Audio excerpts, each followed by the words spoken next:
Bonjour à toutes et à tous et bienvenue à notre webinaire. Nous avons de nombreux inscrits. Je vous propose de patienter encore une petite minute, le temps que l'ensemble des participants puissent se connecter. Merci.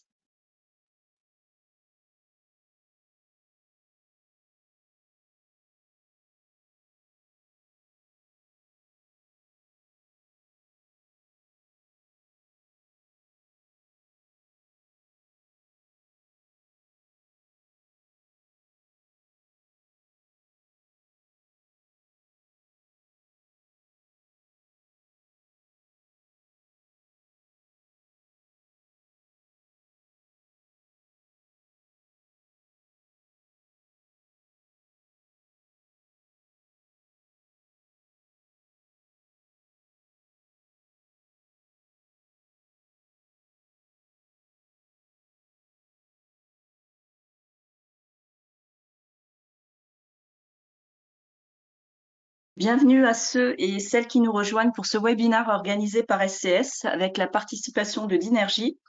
Avant de démarrer, je vous propose un rapide tour d'horizon des prochains rendez-vous SCS à ne pas manquer. Vous pourrez retrouver le WebTech animé par Fabienne à 11 h le 3 juin sur la thématique santé. Donc, les barrières réglementaires sur le marché français, un enjeu de compliance by design. Nous aurons également un événement, cette fois-ci en 100% digital, le 9 juin 2022, le Sud Tech Day, donc le premier événement régional de recrutement dans la tech. Si vous êtes à la recherche de talents ou si vous souhaitez proposer vos talents, voilà, c'est un événement vraiment à ne pas rater. Nous vous invitons également à un événement en présentiel qui aura lieu le 13 juin, des rencontres marché à Marseille à la Poste sur la thématique logistique et durable, commerce connecté. Nous espérons y vous retrouver nombreux. Vous pouvez accéder également à nos publications sur l'espace membre du site web du pôle SCS. Les replays vidéo sont également accessibles sur ce même site. Pour l'inscription aux événements, n'hésitez pas à envoyer un mail à Audrey Rivollet, dont vous aurez l'adresse mail sur ces slides. Concernant les modalités de cet événement, celui-ci donc est enregistré, donc le replay sera accessible et les slides vous seront adressés à l'issue de ce webinaire. Pour le confort de tous, les micros des participants sont inactifs. Vous pouvez poser vos questions via le module questions sur votre tableau de bord. Nous les traiterons à la fin de chaque intervention. Concernant les caméras, les caméras des participants sont désactivées. Seuls les intervenants pourront les activer et peut-être les couper en début d'intervention pour permettre, avoir un petit peu plus de bande passante. Nous vous remercions par avance de prendre une petite minute pour le questionnaire qui s'affichera à votre écran à la fin du webinaire afin de nous permettre de nous améliorer toujours plus. Et comme je vous l'ai dit, donc l'ensemble des supports vous seront adressés à l'issue du webinaire, donc aussi bien les slides que le replay de ce webinaire. Donc nous allons, durant ces 1h30 de webinaire, vous présenter donc l'ensemble des financements nationaux et régionaux. Donc la présentation sera faite par Gérard Martinez, également une explication sur l'accompagnement et processus de labellisation SCS. Nous aurons ensuite une présentation des dispositifs de financement Europe par Marielle Campanella. Et pour finir, quelle stratégie de croissance pour ma startup? Donc, une thématique, donc la croissance par l'innovation, qui sera traitée par Dinergy, Pierre-Jean Rogel. Je laisse la parole donc à Gérard Martinez pour la suite et je vous souhaite un très bon webinaire. Merci Nadira. Bonjour à tous. Donc, notre session trimestrielle habituelle, donc pour faire un peu le panorama de l'ensemble, je dirais, des financements et plus particulièrement des appels à projets, qu'ils soient nationaux, régionaux et européens. D'une manière générale, on a une présentation, du moins sur ce qu'on va appeler les guichets, donc les appels à projets ou les appels à manifestation d'intérêt. Ce n'est pas nécessairement exhaustif. Là, on va plutôt se focaliser sur des priorités, mais l'objectif quand même de cette présentation et de ces différents items est de vous donner une clarification. Il y a eu un certain nombre d'appels à projets qui se sont diversifiés et donc parfois ça devient un petit peu difficile. Donc l'objectif est un objectif tout tout d'abord de compréhension, et ensuite on essaiera quand même de faire un peu le zoom sur certains appels à projets qui sont assez dimensionnants et qui nécessitent d'être mobilisés assez en avance de phase. Donc, sur les appels à projets nationaux, régionaux, là, on vous a mis quelques logos. Hein, donc, vous allez voir le logo de PIA4, le logo France 2030, et puis il y a eu aussi le logo France Relance. Donc, ça, c'est des méthodes de financement, c'est aussi des outils marketing qui vont vous permettre de comprendre sur quelle typologie de budget gouvernemental on va faire référence pour un appel à projet. Bon, de manière générale, dans ces présentations, ça sera un peu le redit pour certains, si vous avez déjà assisté à ce genre de présentation, mais ça paraît toujours important. La notion d'aide publique est cadrée avec des règles à la fois nationales, européennes, mais aussi internationales. Donc, vous avez la règle de minimis, qui est assez classique. Hein. On peut faire de l'aide publique pour une entreprise dans le cadre d'un développement commercial, mais ça ne peut pas être supérieur à 200 000 euros et ça ne peut pas être sur une période qui excède 3 exercices fiscaux consécutifs. Donc, vous voyez, c'est extrêmement cadré. Je dirais que d'une manière générale, c'est un élément extrêmement dimensionnant. Bien entendu, les périodes de crise que l'on a connues ont été des périodes exceptionnelles où il y a eu des dérogations à ces règles, hein, à la fois dans des concepts de prêt, mais aussi dans des concepts d'aide publique au sens large. Donc, inutile de faire référence, maintenant on revient dans un mode nominal, on va dire, et inutile donc de faire référence à des exceptions qui ont été mises en œuvre pendant ces 2 années de période de crise. Après, ce qui nous concerne, c'est les régimes de recherche et développement et d'innovation, qui sont des soutiens des pouvoirs publics dans des processus classiques de R&D pour les entreprises, alors entreprises innovantes, mais l'innovation n'est pas uniquement une innovation technique, hein, ça peut être de tout type d'innovation, et cela se fait selon des conditions bien déterminées, avec des dispositifs que l'on va vous décrire qui sont soit individuels ou soit collaboratifs. Déjà, pour se retrouver un petit peu dans la sémantique et les terminologies, donc plan d'investissement d'avenir, donc on en est au volet numéro 4, qui a été lancé depuis janvier 2021, mais opérationnel, on va dire, qu'à partir de fin d'année 2021, début d'année 2022. Donc ça, ce sont des plans d'investissement qui sont sur de l'innovation, 2 typologies d'innovation, ce qu'on appelle l'innovation dirigée, donc qui sera le soutien de projets de recherche et développement sur des secteurs stratégiques identifiés et listés, avec des programmes nationaux pour chaque stratégie d'accélération. Après, il y a ce qu'on appelle l'innovation structurelle. Donc, c'est celle que l'on voit de manière récurrente au travers de tout l'ensemble des PIA 1, 2, 3 et 4, qui, elles, sont des soutiens à la R&D et une innovation non sectorielle des entreprises. Donc là, on ne sera pas attaché spécifiquement à une stratégie gouvernementale identifiée. C'est au sens très large. Donc là, vous avez des chiffres et des assiettes. Hein, donc 12,5 milliards sur 5 ans pour la partie innovation dirigée et 7,5 milliards d'euros pour l'innovation structurelle. Donc on a subi 2 années très complexes avec beaucoup un écosystème qui a été pas mal chamboulé. Et il y a eu, pour faire face à tout ça, ce qu'on appelle le plan de France Relance, hein, qui s'est décliné sous plusieurs formes, mais aussi sur la notion d'aide aux entreprises. Donc ça, dans la continuité de ce plan de relance qui se terminait, bien entendu, qui s'est terminé fin d'année, on va dire, ou tout début d'année, pratiquement, a été lancée l'initiative de France 2030. Donc France 2030, là par contre, on rentre sur un volet qui est beaucoup plus large que de la recherche et développement, c'est un volet d'industrialisation. Et là, c'est un volet qui va mobiliser 32 milliards d'euros sur 5 ans, et qui a été lancé en octobre 2021 et qui commence à se matérialiser depuis fin d'année 2021, début 2022. Donc, vous voyez que l'enveloppe est très conséquente et l'objectif, c'est développer la compétitivité et les technologies d'avenir. Donc là-dessus, on va retrouver, bien sûr, toutes les thématiques qui sont extrêmement déclinées aujourd'hui, hein, par exemple le nucléaire, l'hydrogène, mais aussi tout ce qui va être relatif à l'optimisation de l'empreinte carbone et ainsi de suite. Donc tout ce volet sera soutenu pendant 5 ans, mais une grosse partie va être allouée sur les 2 années, donc l'année en cours et l'année prochaine. Pratiquement plus de 50% de ce budget sera défini au sein de cette année, enfin sera alloué cette année et l'année prochaine.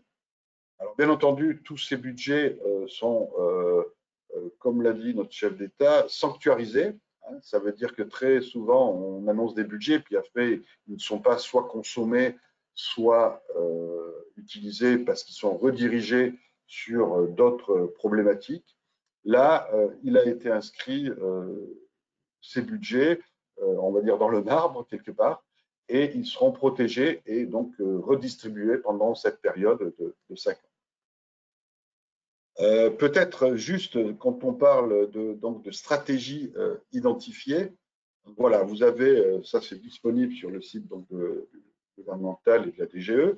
Vous avez à peu près ici, alors ce n'est pas exhaustif puisqu'il y a des stratégies qui sont en cours d'élaboration, mais vous avez un certain nombre de stratégies. Ce qui est pertinent pour notre écosystème au sein du pôle, c'est de comprendre qu'effectivement, on s'est déjà positionné de par la notion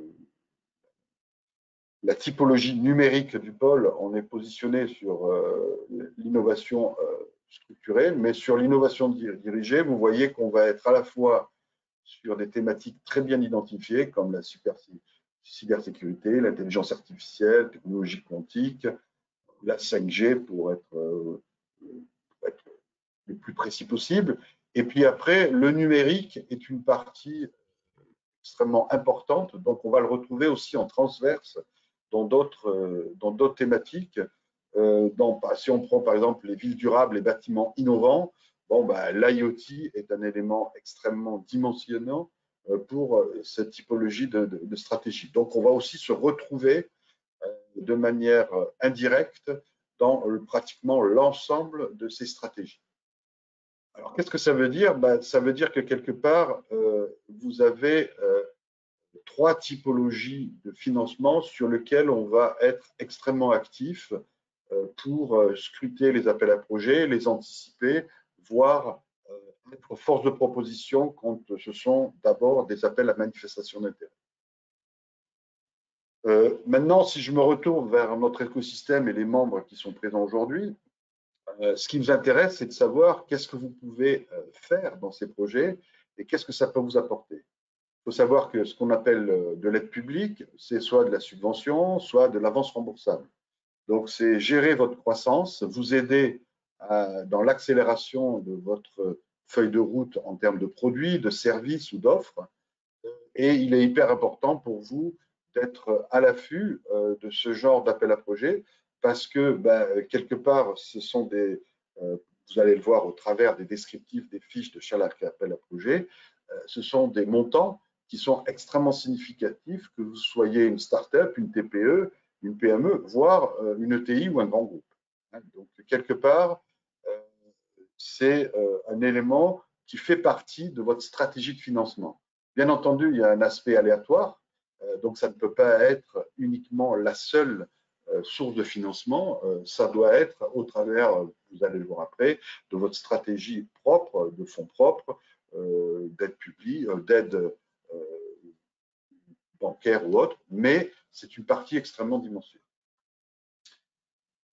Maintenant, une fois que vous avez bien compris une logique d'aide publique, bien entendu, ce n'est pas un projet parce qu'il y a une aide publique. C'est quelque chose qui doit être en fait synchronisé par rapport à votre feuille de route. Donc, ça veut dire votre projet, bien entendu, il s'inscrit à la fois dans votre stratégie, elle peut être complètement, comme on dit, standalone, hein, mais si vous voulez la partager, il faut bien entendu s'attacher à une attente de marché et une demande. Bon, c'est assez classique. Mais il faut aussi se pencher sur le caractère innovant de votre offre. Si c'est une offre parmi N sur un secteur saturé, vous avez la plupart du temps très peu de chances de vous faire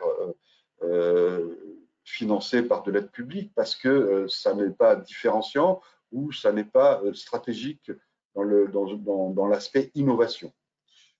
Bien entendu, si déjà vous avez l'ensemble de ces critères, la plupart du temps, on a des dossiers qui sont assez incomplets. Donc, bien entendu, un de nos rôles, c'est de faire un accompagnement et de vous donner et de vous maximiser le taux de succès pour obtenir de l'aide publique. Mais il faut vraiment que vous ayez en mémoire que ça correspond à un travail cohérent.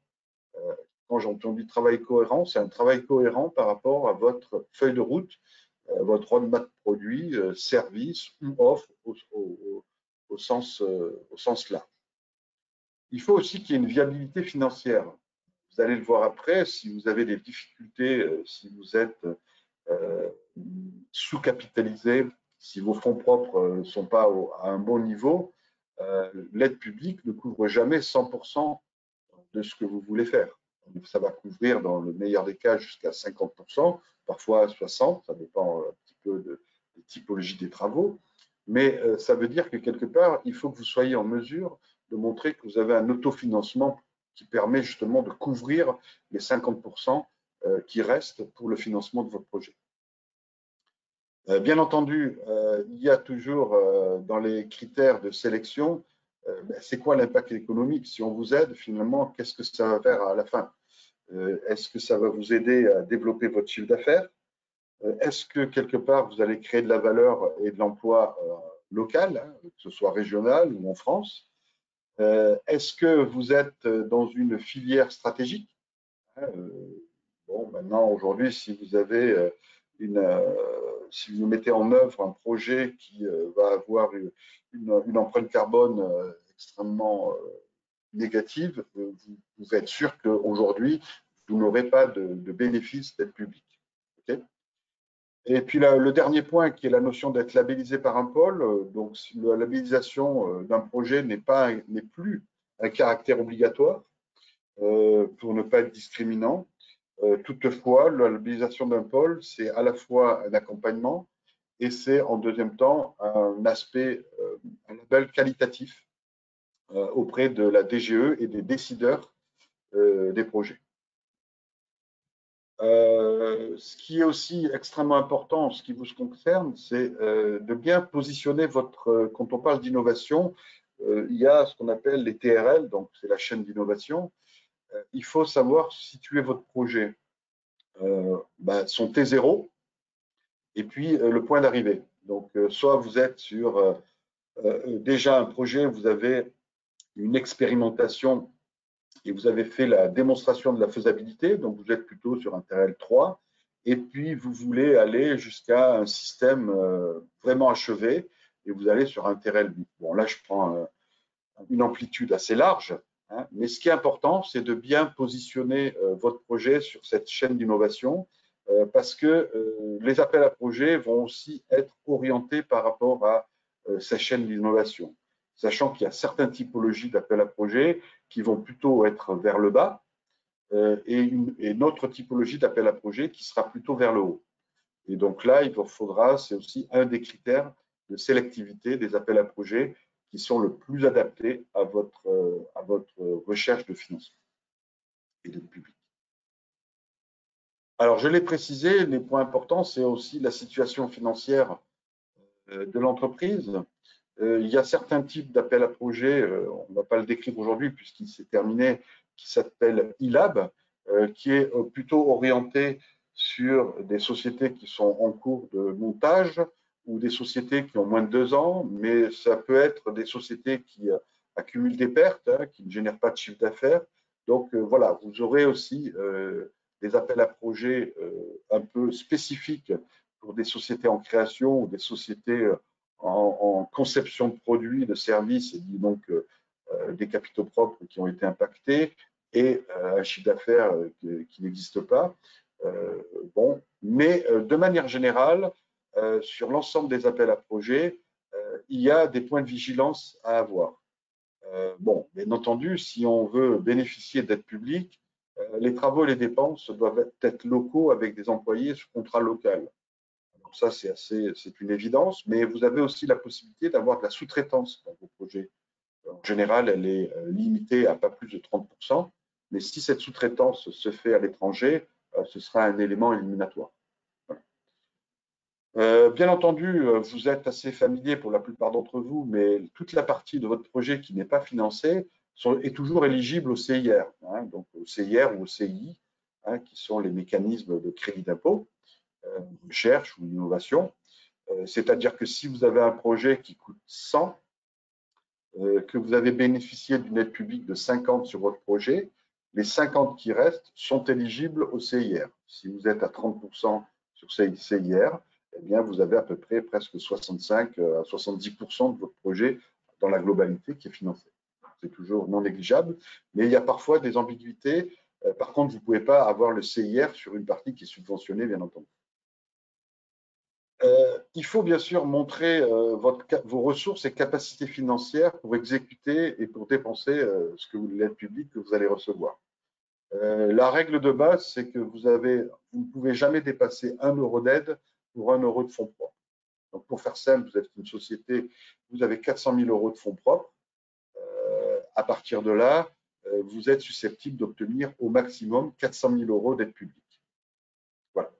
Et puis, pour les appels à projets hors de l'appel à projet que je vous ai précisé juste au début d'introduction, qui s'appelle ILAB, il faut avoir, et ça c'est une règle européenne, il ne faut pas que vos pertes aient dépassé la moitié de vos capitaux propres. Donc après, pour ça, vous avez une liasse fiscale, et puis cette liasse fiscale, elle vous donne des éléments. Alors bien entendu, il y a toujours des petites exceptions. Vous avez par exemple des pertes, vous avez un problème de capitaux propres, postuler un projet, mais vous êtes en pleine recapitalisation, soit au travers d'augmentation de capital, soit au travers de levée de fonds. Là, vous avez l'autorisation de déposer un dossier en démontrant que le processus est engagé. Si vous êtes sur une levée, ne serait-ce qu'avoir des lettres d'intention des investisseurs, ça suffit. Toutefois, si vous êtes sélectionné, au moment de la signature de votre convention, vous devez avoir finalisé le processus.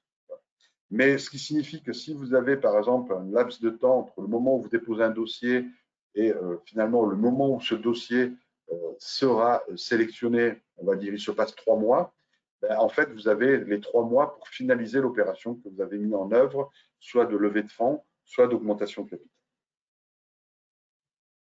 Bon, s'il y a des questions, n'hésitez pas à les poser. De toute façon, dans le cadre de l'accompagnement qu'effectue le pôle SCS pour ses membres et des labellisations des projets, tous ces éléments font partie, bien sûr, des réflexions préliminaires avant de déposer un dossier que l'on fait au travers de notre équipe d'accompagnement projet. Alors là, c'est juste une manière de voir quelles sont les grosses typologies d'appels à projets.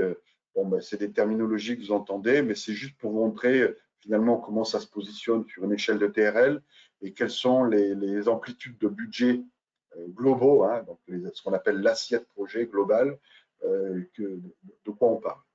Donc vous voyez qu'il y a certaines typologies de projets comme ce qu'on appelle le PIA régionalisé, qui lui est sur une chaîne d'innovation très large et sur des assiettes projets qui sont en général inférieures à 1 million d'euros, voire juste un petit peu plus. Et pour certains encore inférieurs à 500 000 euros. Ce qui est important pour vous de bien intégrer, l'objectif, c'est pas que vous ayez une assimilation complète de ce qui se passe en temps réel, ou du moins au travers de ce séminaire, c'est de comprendre comment vous allez faire une projection dans les 12 mois à venir au sein de votre entreprise. Donc, il y a toujours un aspect temporalité qui est important à garder en tête. Quand on va parler d'un appel à projet, ben, typiquement, je vais vous parler de l'appel IDEMO. Bon, ben, il s'est terminé très récemment, ou il se termine. Voilà. Donc, par contre, on sait qu'il va ressortir très prochainement, puisque c'est des appels à projets qui sont périodiques. Hein. Alors certains, c'est une fois par an, certains, c'est 2 fois par an. Ce qui est important, c'est de se dire, tiens, ça, c'est la typologie d'appel à projet qui correspond exactement à ce que je souhaiterais, auquel je souhaiterais postuler.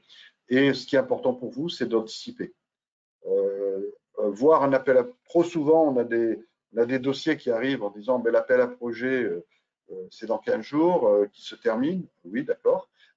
Et je voudrais être labellisé et accompagné. Malheureusement,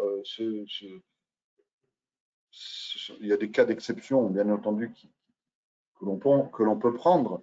Mais de manière générale, on se refuse à faire ça parce que c'est à la fois un travail bâclé et ensuite, c'est un dossier qui finalement aura très peu de chances d'être sélectionné. Parce que ça veut dire que vous avez un travail préliminaire à faire, un travail préliminaire à engager avec nous pour dire, moi, enfin, si vous souhaitez faire le parcours avec le pôle SCS dans le cadre de sa labellisation et du dépôt de dossier. Mais si vous nous dites aujourd'hui, moi, je vois que le concours Innov, c'est parfaitement bien dimensionné pour la typologie de ma feuille de route et de mon entreprise, bon, ben là, le concours Innov, c'est terminé. Il y a à peu près 2 à 3 semaines. Les sociétés sont déjà dans les auditions pour certaines. Donc, il faut déjà préparer le prochain si vous le souhaitez. Et auquel cas, sachez que probablement, alors là, après, on ne maîtrise pas tout à fait cette temporalité parce qu'elle est à la main de la BPI et de la DGE ou de l'ADEME. Mais en ce qui nous concerne, on a maintenant pas mal d'habitudes et pas mal d'informations en avance de phase.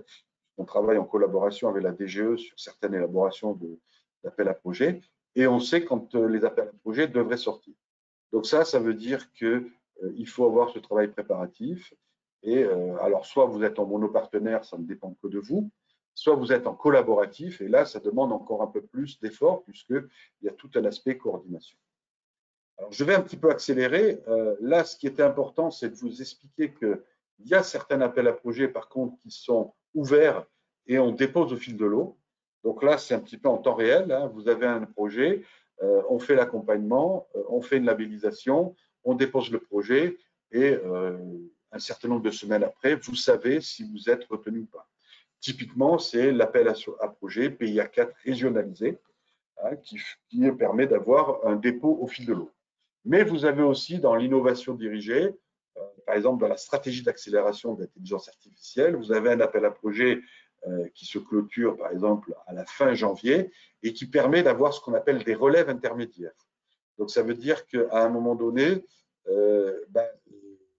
le jury sur cet appel à projet fait une relève et va commencer à instruire des dossiers et va en sélectionner. Donc, durant cette période, vous pouvez être sélectionné pour votre projet. Si vous n'êtes pas prêt pour déposer au mois de juin, vous avez une relève qui se fera, enfin vous pouvez déposer pendant toute la période juillet-août, mais vous avez septembre, et vous avez une relève qui s'effectuera au mois d'octobre, et ainsi de suite jusqu'au mois de janvier. Donc sur la stratégie cyber, on était aussi sur cette temporalité, si ce n'est que cette tranche 2 va se clôturer donc le 16 juin, et puis il y en aurait une autre. Alors là, on n'a pas encore de visibilité pour savoir quand est-ce qu'elle va se remettre en place. Et puis vous avez un certain nombre de stratégies autour de la 5G.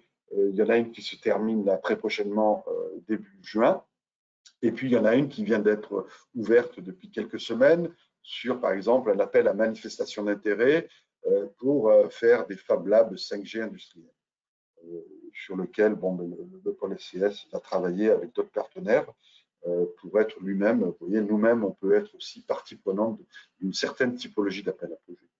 Et puis, j'avais un autre qui est celui-ci, qui est, celui-ci, vous voyez, il va courir jusqu'en décembre 2026 et qui fait partie justement de l'appel France 2030, qui est pour, on le verra juste après, mais qui est pour la création d'une première usine sur le territoire français. Voilà, donc ça me donne une transition. Voilà les fiches que l'on va mettre à votre disposition. Je vais accélérer. Hein. L'objectif pour vous, c'est de ne pas nécessairement vous faire un descriptif très laconique de ce que ça signifie. Ce qui est important, c'est que théoriquement, dans le cadre de nos membres, tout membre du pôle SCS doit être capable de trouver un appel à projet qui convient à la maturité de son produit, la maturité de son entreprise.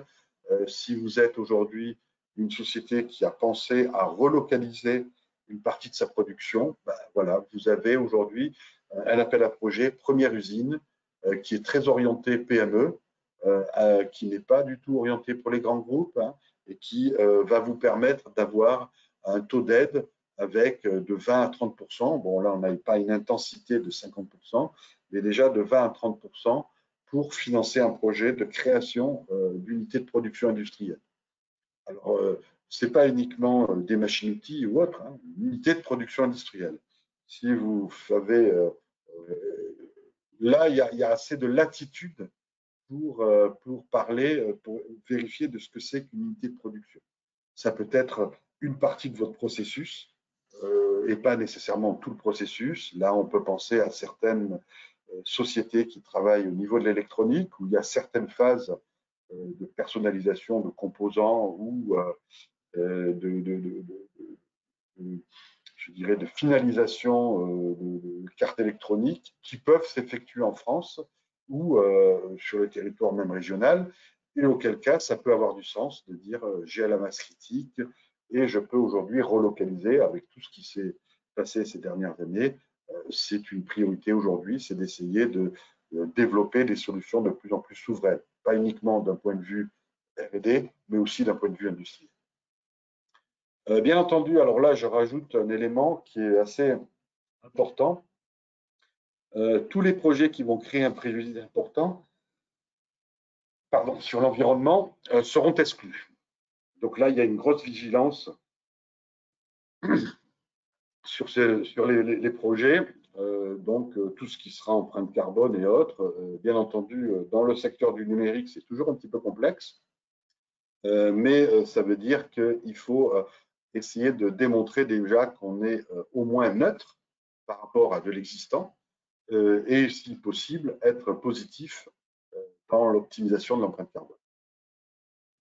Voilà. Donc après, vous avez un certain nombre d'autres typologies. Bon, par exemple, la stratégie d'accélération sur la 5G, donc développement de solutions souveraines. Là, on n'était pas nécessairement sur de la technologie, hein. On est vraiment sur de l'usage, hein, de solutions qui utilisent la 5G. On peut avoir des projets de type individuel, collaboratif. Bon, celui-ci va se terminer le 8 juin. Et vous avez des projets donc, qui doivent être au minimum à 2 millions d'euros pour le collaboratif et 1 million d'euros pour l'individuel. Donc, vous voyez, ça laisse quand même pas mal de latitude pour développer votre projet. Ce qu'il faut savoir, c'est que vous avez des taux de subvention ou d'aide publique qui sont assez forts dans la recherche industrielle, hein, pour les petites entreprises, 70%, ou voire 80%, et ainsi de suite.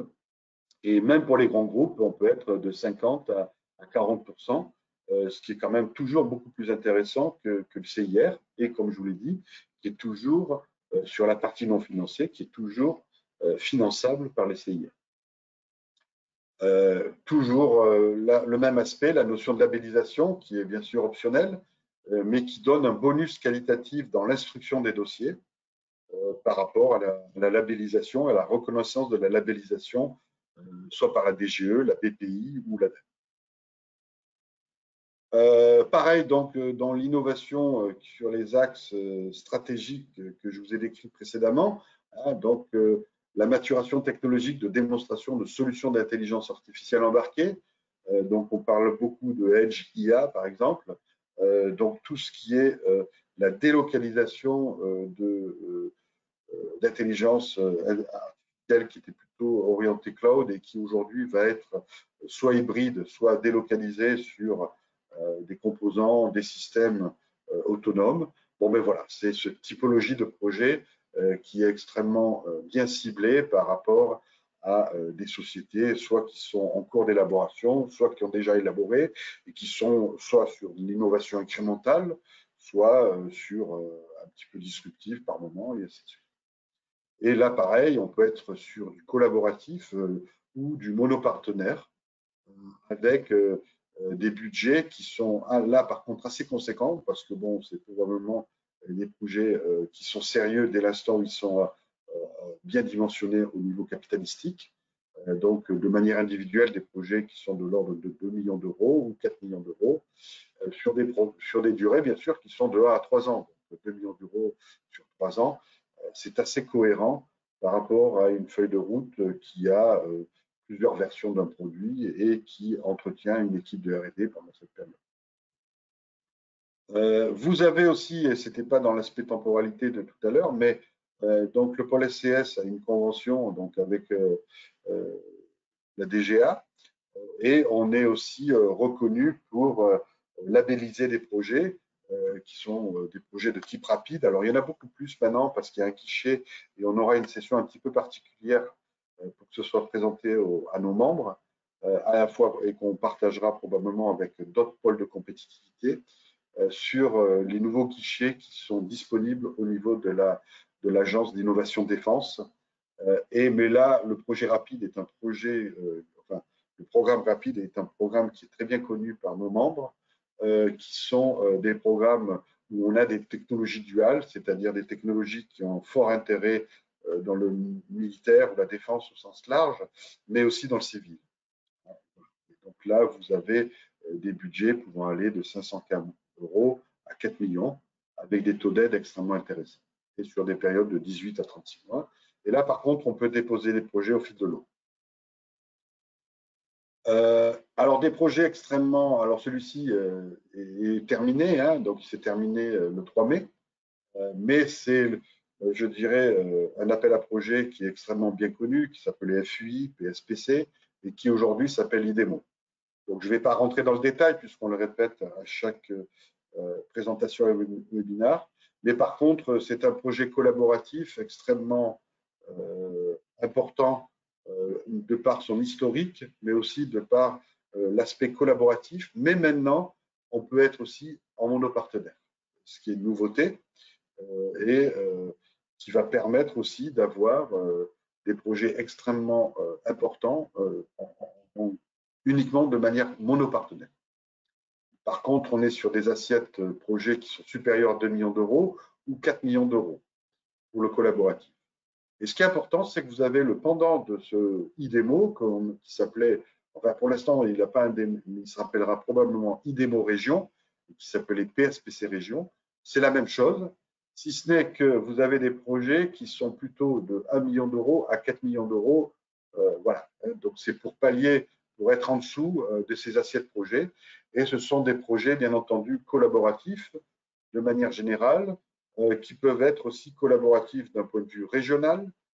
Ça veut dire que vous pouvez travailler avec d'autres sociétés, d'autres régions.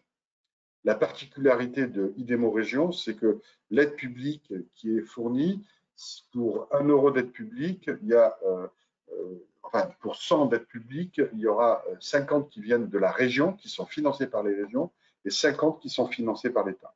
Donc, ça veut dire que là, dans la sélection de ces projets, les régions, enfin les jurys sont composés aussi de décideurs de la région. Donc, celui-ci va être actif très rapidement dans les semaines qui viennent avant je dirais, les vacances de manière générale, et pour être justement commencer à déposer des dossiers en septembre. Donc, ça veut dire qu'aujourd'hui, si vous avez déjà en tête des projets collaboratifs, hein, et là, on n'est pas dans une innovation dirigée, hein, elle est structurelle, ça signifie que ce sera pratiquement toutes les thématiques du numérique classique que l'on a au sein du pôle. Donc, je vais un petit peu accélérer. Le concours Innov est un concours qui s'est terminé et qui est récurrent. On a à peu près en général 2 vagues par an. Donc, la prochaine vague, ce sera probablement sur le dernier trimestre de l'année prochaine, de cette année, excusez-moi. Pour info, donc cette année, on a eu énormément de dossiers au sein du pôle. On en a labellisé 8 et on a 5 dossiers déjà qui sont sélectionnés pour des auditions. Donc, ça veut dire qu'on avait un niveau assez bien. Alors, c'est un concours, hein, donc ça ne veut pas dire que les dossiers qui ne sont pas retenus sont des dossiers qui ne sont pas bons, ça veut dire que potentiellement, ils n'étaient pas nécessairement dans les priorités de l'instant T de ce concours Innove, ou potentiellement, il y avait des projets de meilleure qualité qui ont été retenus. Donc voilà, donc là-dessus, très important aussi. Et là, par contre, vous avez quand même des budgets qui sont assez conséquents hein, pour certaines TPE ou start-up hein, qui peuvent être de 1 million à 5 millions d'euros. Je vais finir rapidement parce que j'ai pris un peu de temps sur le PIA régionalisé qui est parfaitement adapté pour notre écosystème dans la région sud PACA, hein, où il y a vraiment deux volets, un volet faisabilité et un volet développement et industrialisation. Et c'est des projets qui sont assez courts. La faisabilité, c'est 12 mois sur des petits budgets. Et même les budgets, vous voyez, il faut avoir des budgets de 200 à 400 K euros. Je pense que, bon, on n'a pas encore le cahier des charges définitif, mais on aura probablement même des budgets encore plus petits que 200 K euros. Donc, très bien adapté pour des typologies de petits projets de notre écosystème régional et des projets que l'on peut déposer au fil de l'eau. Donc, ça veut dire un cycle de décision assez rapide. Vous savez assez rapidement si vous êtes OK ou pas OK.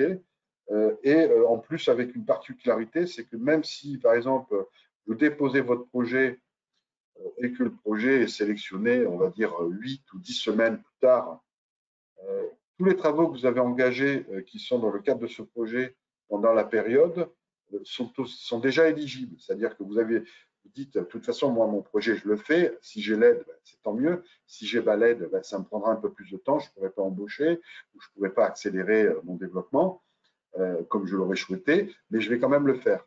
Mais si 8 semaines après, vous êtes sélectionné, eh bien, les coûts que vous avez déjà engagés sont des coûts qui sont éligibles dans le projet, dans votre projet. Donc, tout ce genre de détails, si vous voulez, on sera à votre disposition pour en discuter. Hein, ceux qui ont déposé des projets ou qui sont en contact avec nous pour des projets nous posent systématiquement les questions et on arrive dans les détails de ces projets. Alors, on fait aussi, et j'en terminerai pour la présentation des fiches, on fait aussi des collaborations avec d'autres pôles. Hein. Donc, en général, on a le pôle SAFE, par exemple, le pôle Eurobiomède. Et là, on a le pôle Cosmétique Valley, qui est un pôle national, comme son nom l'indique, qui est donc très orienté sur le digital et le cosmétique.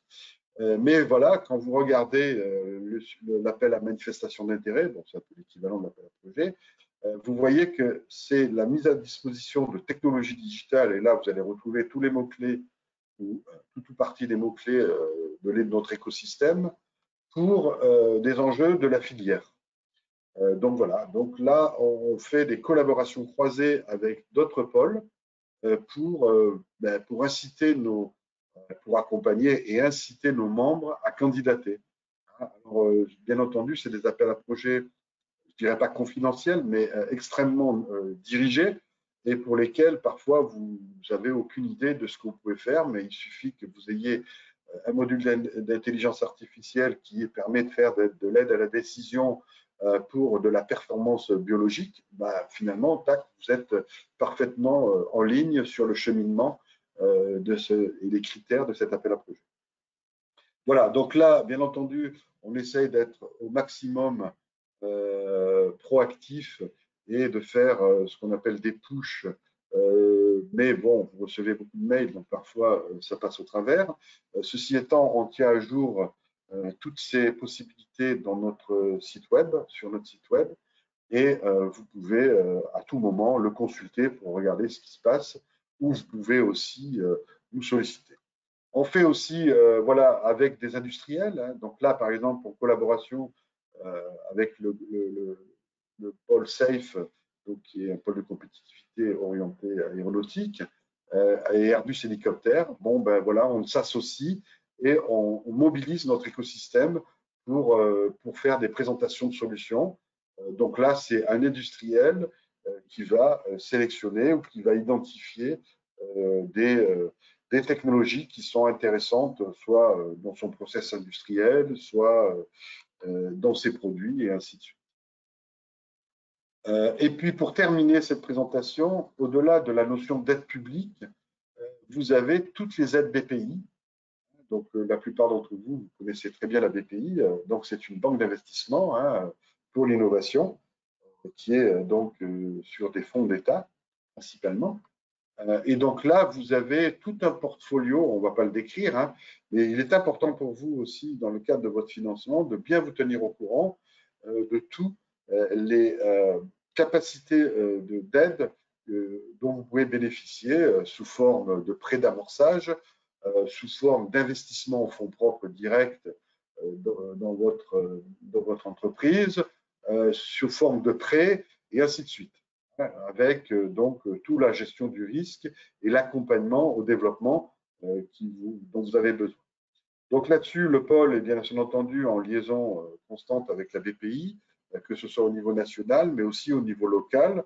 Et donc là, on est aussi à même à vous accompagner pour vous orienter sur les bons guichets et vous aider à bâtir vos dossiers si vous voulez un prêt, voilà, un prêt croissance, type, qui est voilà, un prêt pour gérer votre croissance, qui n'a rien à voir potentiellement avec la R&D, mais une croissance à l'international, une croissance dans votre réseau commercial et ainsi de suite. Voilà, donc j'en ai terminé. Ce n'est pas exhaustif. Ce qui est important pour vous, c'est de savoir qu'il existe, et gardez bien en tête l'aspect temporalité, hein, c'est le plus important pour bien planifier et se préparer 2 à 3 mois avant la clôture d'un appel à projet pour pouvoir se faire labelliser et déposer et maximiser le taux de réussite de votre projet. Bien entendu, ça me fait juste une petite transition pour comprendre ce que ça veut dire un accompagnement, une labellisation. Pour nous, c'est ce que je viens de faire, hein, cibler le bon dispositif, identifier potentiellement des partenaires si vous voulez être en collaboratif, et ainsi de suite, éviter les erreurs éliminatoires, gagner du temps, et puis, bien entendu, être le plus serein dans le process. Tout process dans la précipitation, bon, c'est parfois le quotidien, hein, votre quotidien, mais c'est jamais trop bon quand on demande ou quand on dépose un dossier. La qualité sur la forme, hein, bon, trop souvent les dossiers sont pas au niveau, je dirais, de qualité. Inutile d'être dans le verbage, peut-être être beaucoup plus direct, expliquer exactement et pas décrire sur 30 pages la vision stratégique et puis sur une page le projet, voilà, ainsi de suite. Donc, éviter ce genre d'erreur et être bien calibré par rapport à l'appel à projet. Et ça, c'est l'objet de notre accompagnement. À la fois, bien entendu, on ne fera pas votre rédactionnel, hein, mais on va être dans la bienveillance, dans l'accompagnement et aussi dans l'expertise. Donc, un processus type chez nous, c'est voilà, tout cet aspect éligibilité que vous faites principalement avec l'équipe d'accompagnement et principalement avec Nadira dont les coordonnées sont juste après. Et puis après, on a une commission projet qui va examiner votre projet en une fois, plusieurs fois, ou potentiellement qui va définitivement ne pas vous labelliser pour des raisons bien précises. Hein. Mais voilà, on prépare tout ce processus type qui va vous permettre d'avoir des itérations et d'avoir finalement un projet à la fois mature, labellisé et prêt ensuite à être déposé sur un appel à projet qui a été ciblé. Pour terminer, ça c'est un petit peu notre historique, mais voilà, vous me voyez à moi. Moi, je ne suis pas partie prenante dans la commission projet au sens d'expertise. Là, vous avez nos experts qui sont des gens qui constituent notre écosystème, qui sont des référents, hein, à la fois des référents dans leur entreprise, mais aussi des référents sur des typologies de technologie et des référents qui soient à la fois grands groupes, qui soient académiques, donc des labos, des universitaires ou des écoles d'ingénieurs, et des grands groupes, bien entendu, PME et ETI. Donc là, vous avez, en général, ce sont des commissions projets qui sont extrêmement stables, donc vous pouvez aussi travailler avec ces experts de manière unitaire, parfois, sur des problématiques bien définies. Et puis là, bon, ben, vous avez un petit peu, depuis la création du pôle, tout tout son historique. Hein, bon, un petit peu de marketing pour notre accompagnement. Et puis savoir qu'aujourd'hui, bon, ben, c'est voilà, un ordre d'idée, mais le pourcentage des projets qui sont labellisés versus le pourcentage des projets qui sont non labellisés. Si vous êtes sur un concours Innov, vous avez, alors ça c'est les dernières données, hein, donc 2021, mais vous avez à peu près 47% de chances de taux de succès pour un projet labellisé. Si vous n'êtes pas labellisé, c'est à peu près 27%. C'est pour vous dire, il n'y a pas de caractère obligatoire, hein, mais peut-être que le taux de succès, c'est parce que vous avez mieux identifié ou mieux orienté votre projet pour être bien dans la cible du concours Innov, et ainsi de suite. Et là, vous avez d'autres types de taux de succès. Voilà, donc j'en ai terminé. Ce qui est important, c'est que vous connaissez bien l'écosystème du pôle. Donc là-dessus, vous faites un lien direct avec Nadira pour se faire identifier au travers de mails, de calls. Moi, je participe bien entendu. Et puis à partir de là, on est dans la phase d'éligibilité et de sélectivité des appels à projets pour votre projet. Voilà Nadira, j'en ai terminé.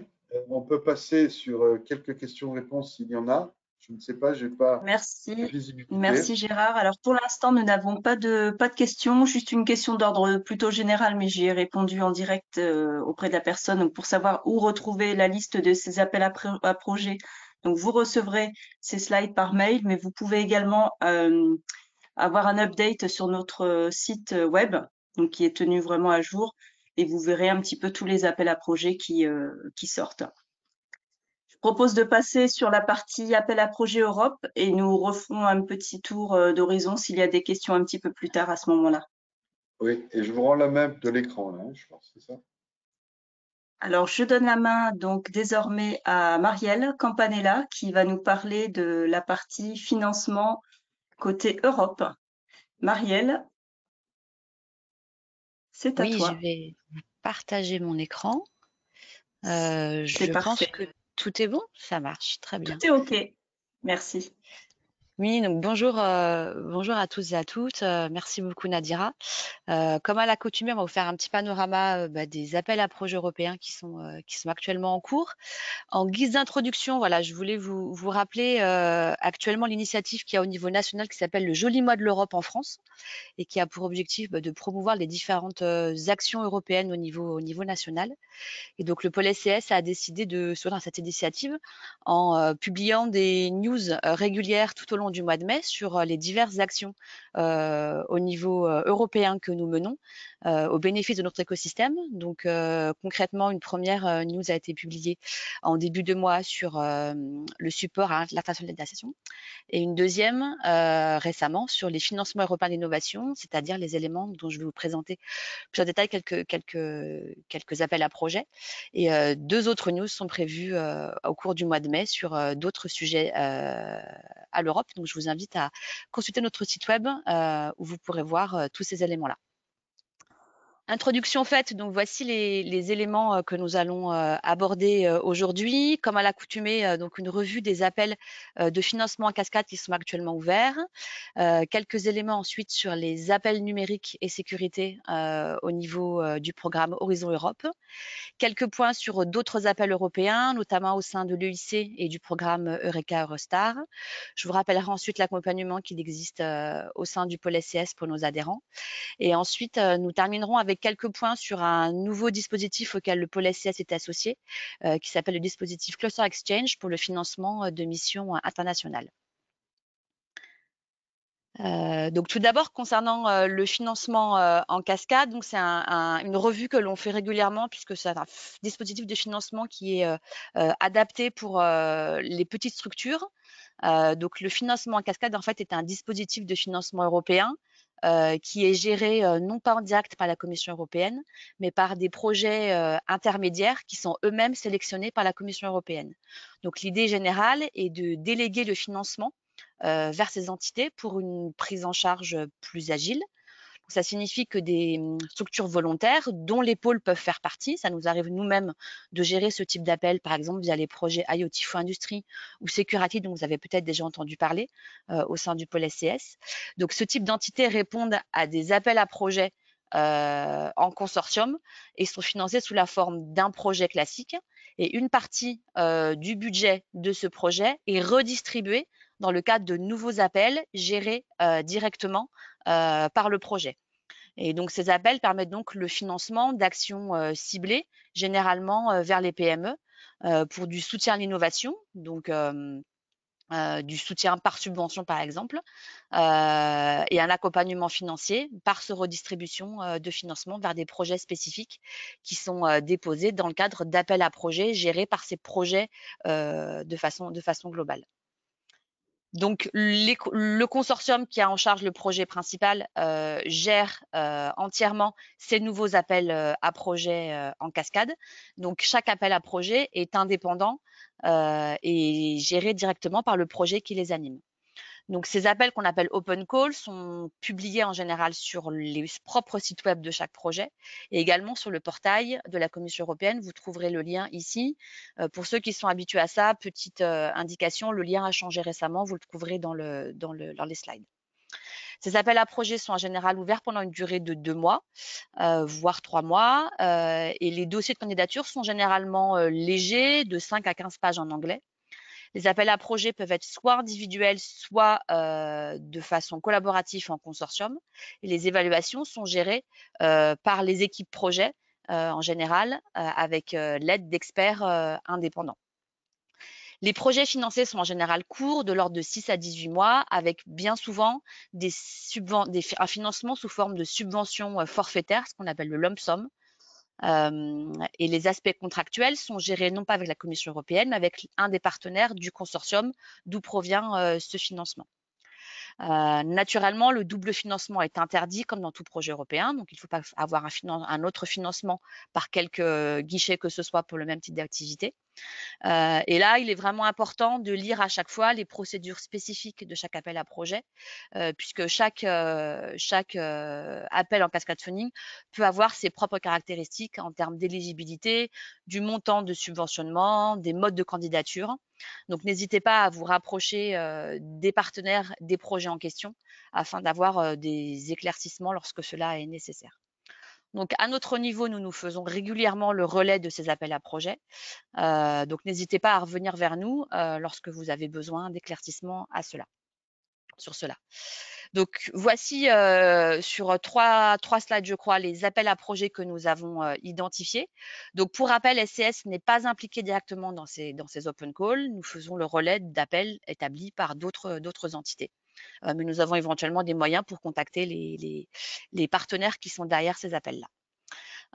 Donc, le premier appel que je vous ai identifié est l'appel MetaBuilding qui porte sur le développement de solutions digitales dans le domaine de la construction. Donc, ici, ce sont des tickets de financement qui vont jusqu'à 60 000 € par projet pour des projets collaboratifs qui impliquent au moins 2 PME.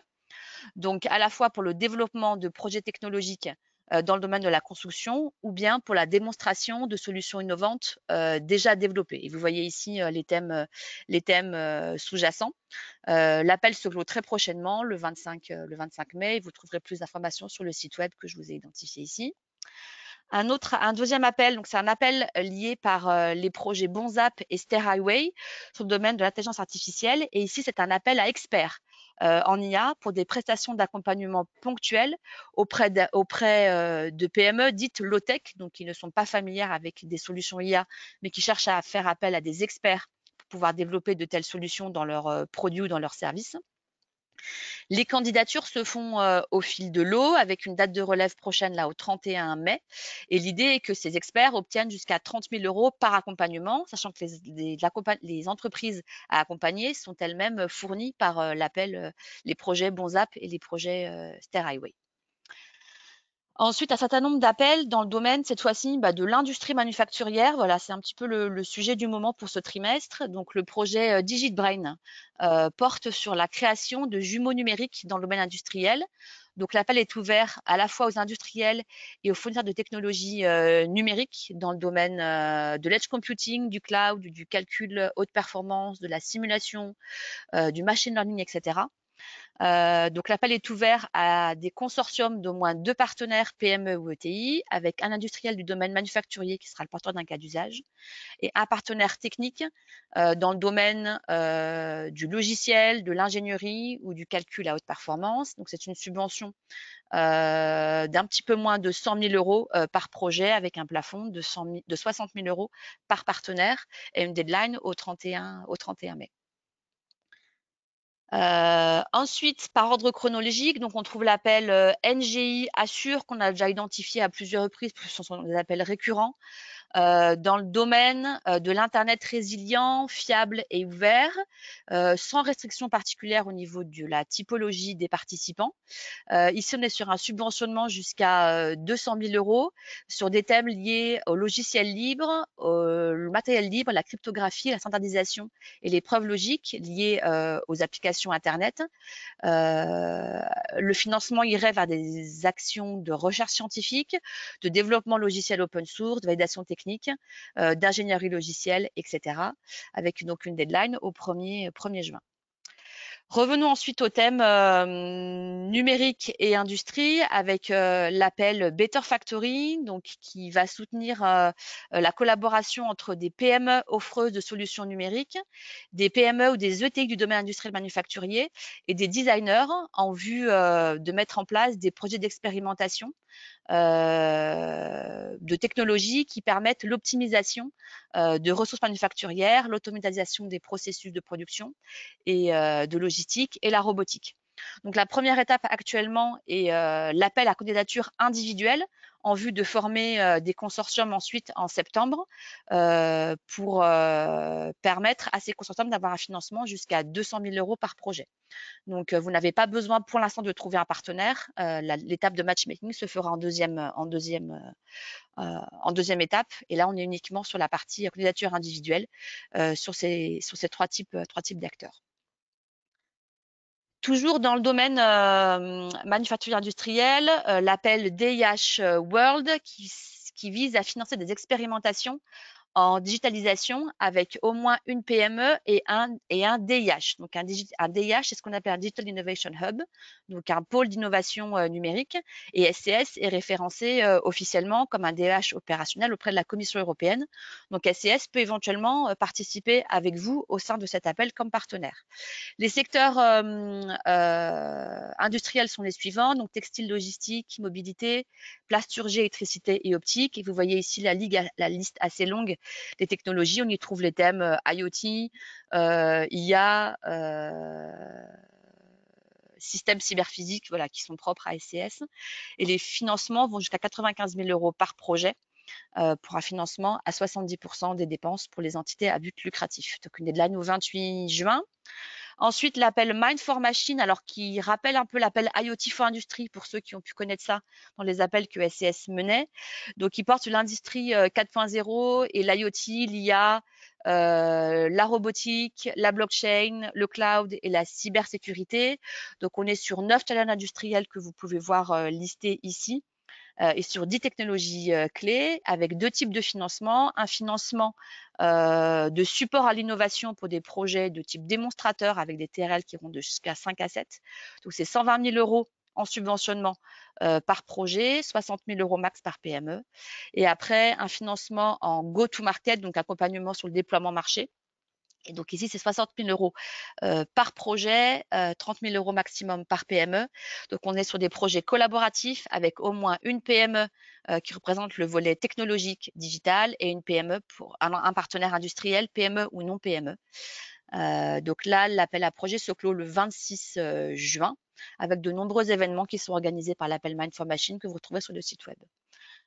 Autre appel dans le domaine manufacturier, l'appel à projet AI Regio, donc pour l'expérimentation de solutions d'IA dans le domaine manufacturier, avec des candidatures soit individuelles pour une PME avec un subventionnement jusqu'à 60 000 euros, ou bien des candidatures avec un mini consortium composé d'une PME industrielle, d'un DIH, donc SCS peut jouer ce rôle-là, et d'un fournisseur de solutions IT. Donc là, le subventionnement ira jusqu'à 100 000 euros sur les trois sujets que vous pouvez voir ici.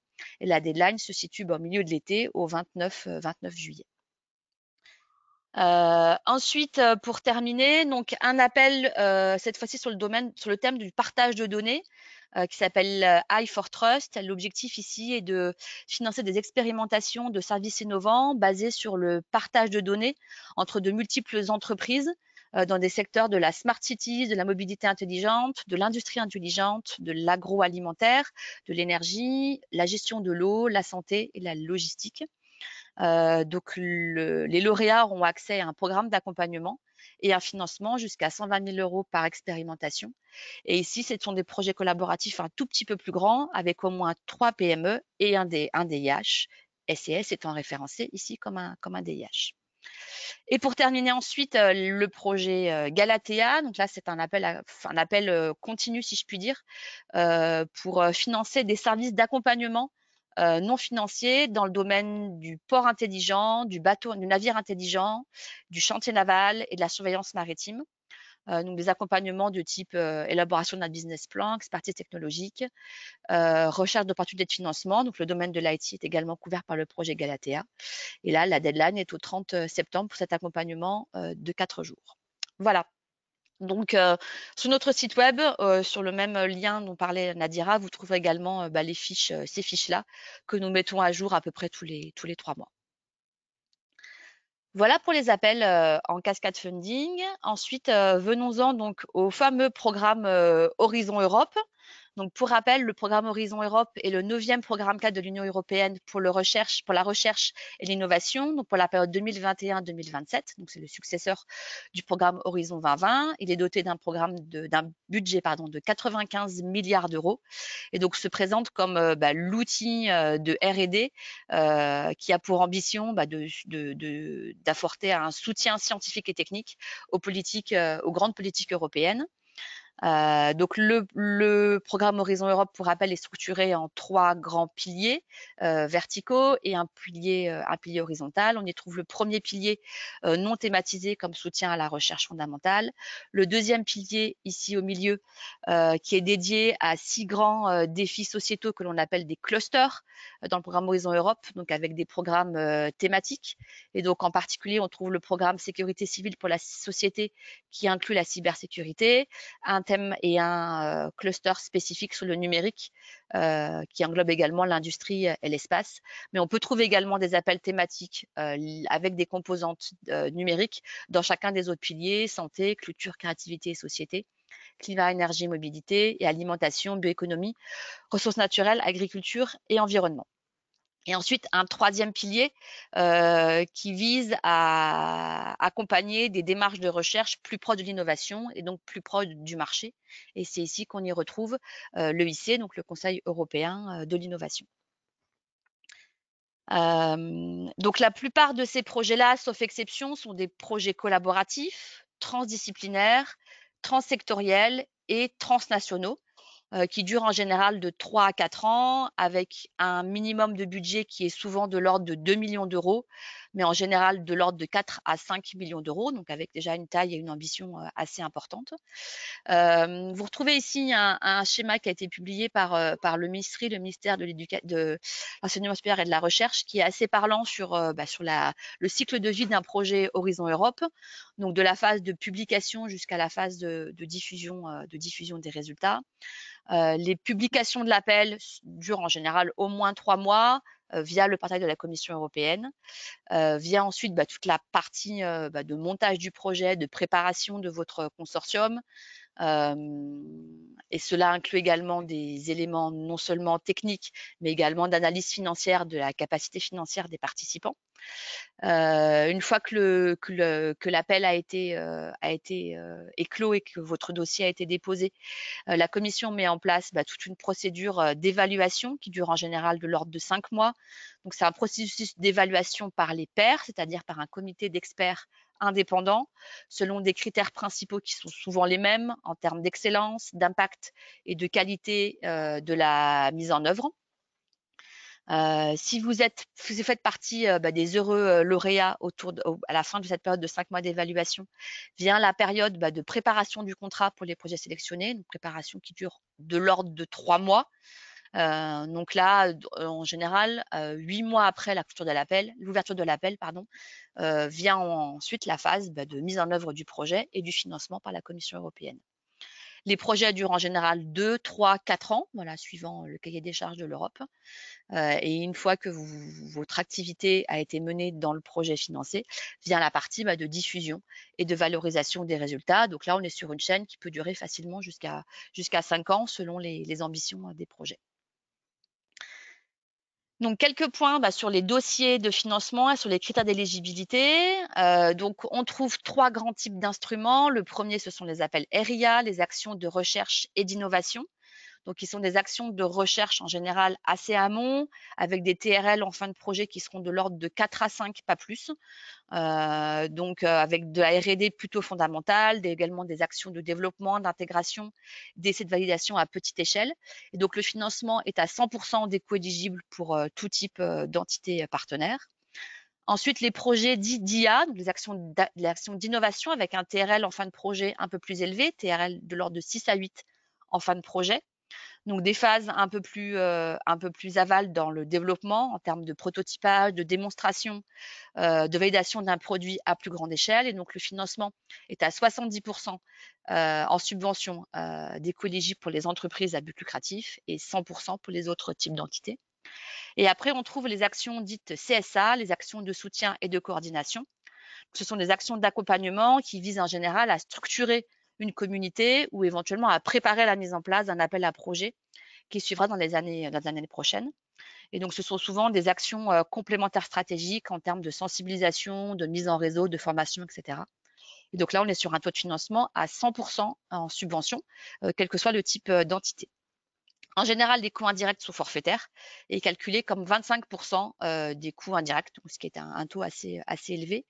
Et la condition d'éligibilité en général est d'avoir un consortium composé à minima de 3 entités légales indépendantes, donc sans relation capitalistique entre elles, et établies dans un État membre ou un État associé différent, dont au moins l'un de ces États est un État membre. Donc, les dossiers de candidature s'effectuent en ligne. Les dossiers sont un petit peu plus brefs maintenant sur Horizon Europe par rapport à Horizon 2020, avec ce qu'on appelle des parties B, qui est la partie rédactionnelle, donc limitée strictement à 45 pages pour les projets RIA et IA et 30 pages pour les parties CSA, sauf exception telle que ce serait spécifié dans l'appel à projet. Donc voilà en fait l'aspect pyramidal. Donc on a un programme de travail de l'Horizon Europe dont je vous ai parlé tout à l'heure, avec les fameux 3 piliers. Ensuite, le cluster, numérique, santé, environnement, etc. Une destination, un domaine et un topic. Et donc, le topic correspond au sujet sur lequel la Commission européenne attend des projets. Donc, on est vraiment dans une démarche top-down où la Commission européenne rédige un cahier des charges avec les grands thèmes de projets qu'elle souhaite financer pour le sujet spécifiquement ouvert. Donc, si on se concentre maintenant un peu plus précisément sur le cluster 3, donc, qui est le cluster sécurité civile pour la société. Donc, on y trouve des domaines sécurité sur la sécurité physique, mais également un domaine sur la cybersécurité, donc domaine qui est pertinent pour l'écosystème de SCS. Donc ici, l'objectif est de développer des méthodes et des technologies de façon plus globale pour la sécurité civile des citoyens. Et le thème cybersécurité englobe tous les sujets liés à la protection des données des activités en ligne des citoyens, des autorités publiques et également des entreprises, avec 3 grands impacts. Le premier, une cybersécurité accrue et un environnement en ligne plus sûr pour la protection des données et des réseaux dans le respect de la vie privée et des autres droits fondamentaux européens. Ensuite, la sécurisation des services, des processus et des produits. Et ensuite, la sécurisation des infrastructures numériques plus robustes et donc capables de résister et de contrer des cyberattaques et des menaces de ce type.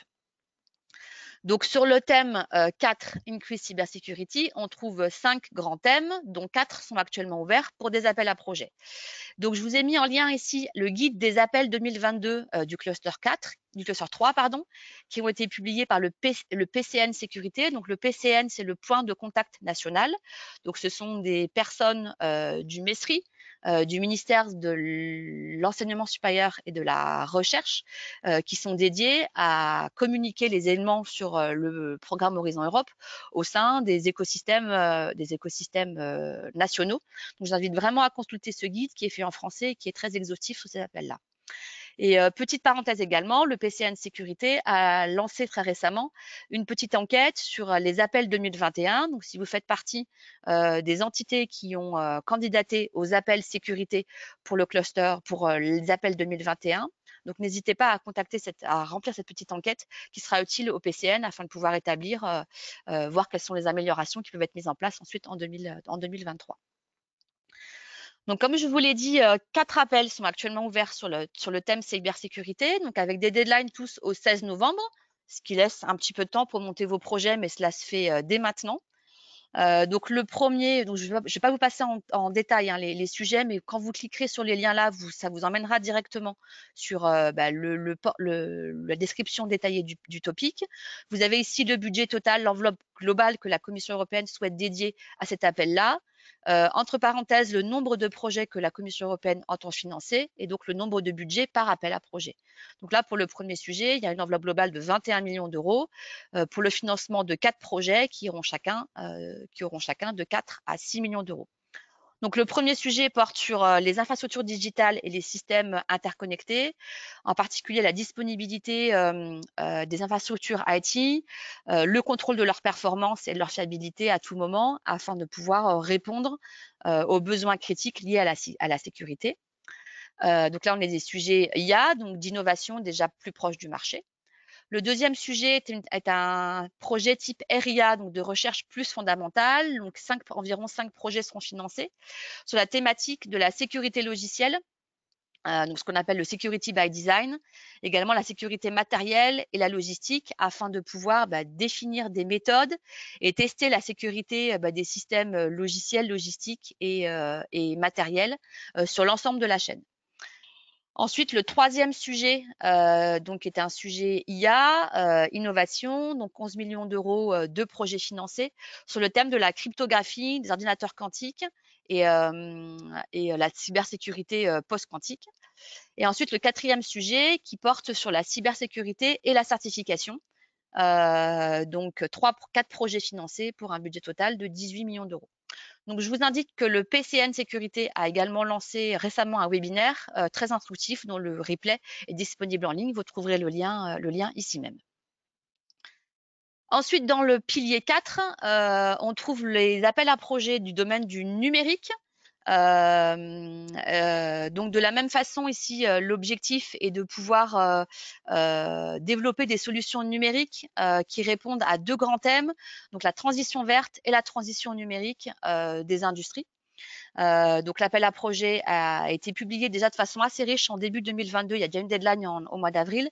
Et donc, quelques appels sont encore ouverts et je vais vous les présenter ici même. Et de la même façon, le PCN numérique a lancé une petite enquête sur les appels à projet 2021 que vous retrouverez ici si jamais vous avez déjà participé à ces appels. Donc, dans la destination 4, technologies numériques et émergentes pour la compétitivité et l'adaptation au pacte vert, on a identifié donc 3 appels avec des deadlines également au 16 novembre. Le premier appel porte en fait sur l'IA, la donnée et la robotique. Et l'idée est de démontrer la valeur ajoutée de l'IA et de la robotique pour l'optimisation des chaînes de valeur industrielles. Donc 5 projets financés ici. Le deuxième sujet porte lui-même purement sur la robotique et donc sur la capacité d'interaction physique entre l'humain et la robotique.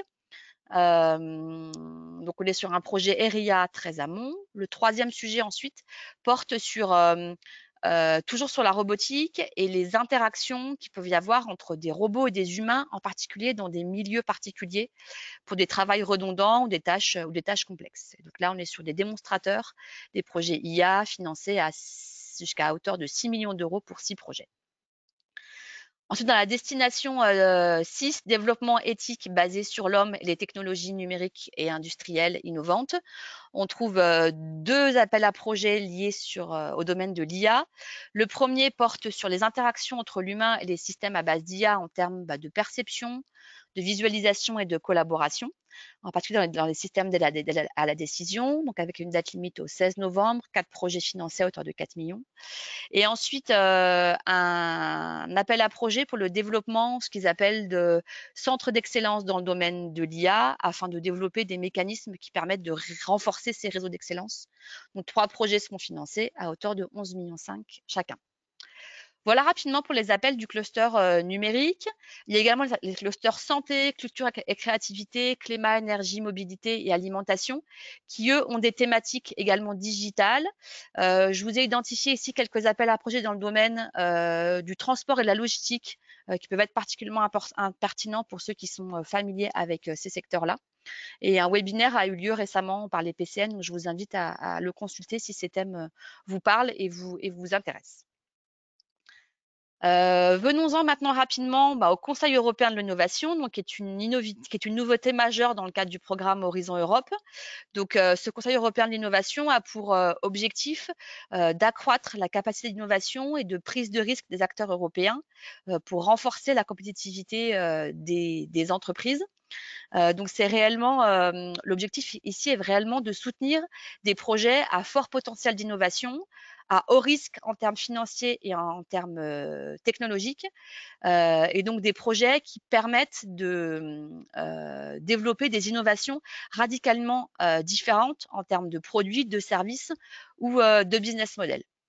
Donc pour ça, 3 guichets sont disponibles avec différents degrés de maturité, les appels EIC Pathfinder, EIC Transition que je détaillerai pas, et ensuite EIC Accélérateur.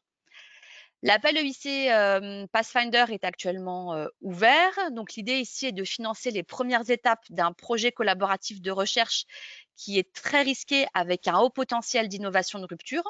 Donc, d'explorer des thématiques scientifiques de recherche qui sont susceptibles de déboucher sur des technologies de pointe jusqu'à la preuve de concept en laboratoire. Donc, on est sur des appels à projets collaboratifs avec au moins 3 entités indépendantes de 3 États membres différents.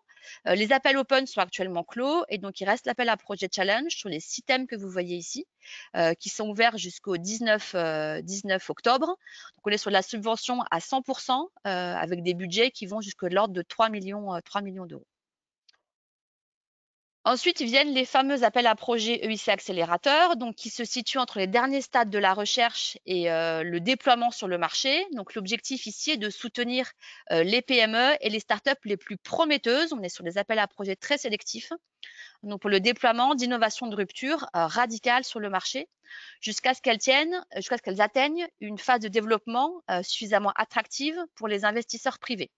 Donc là, par contre, on est sur des appels à projets monopartenaires, soit non thématisé, open, soit en termes challenge, sur les 2 thèmes que vous voyez ici.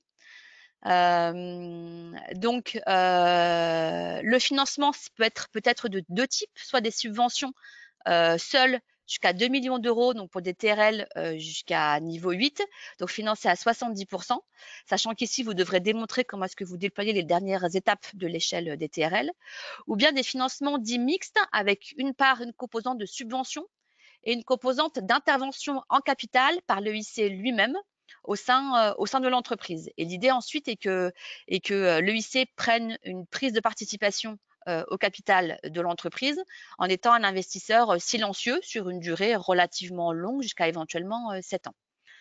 Donc cet appel à projet est extrêmement sélectif, s'effectue en 3 étapes, donc le pré-filtre, la proposition complète et ensuite l'audition.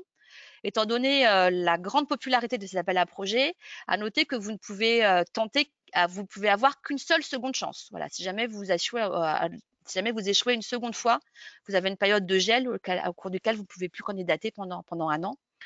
Il y a des relèves au fil de l'eau. La prochaine relève est au 15 juin, mais c'est pour la proposition complète. Ça vous force à avoir déjà le pré-filtre effectué, ce qui semble un petit peu juste si vous n'avez déjà pas franchi cette étape. Sinon, la prochaine deadline pour 2022 est fixée au 5 octobre.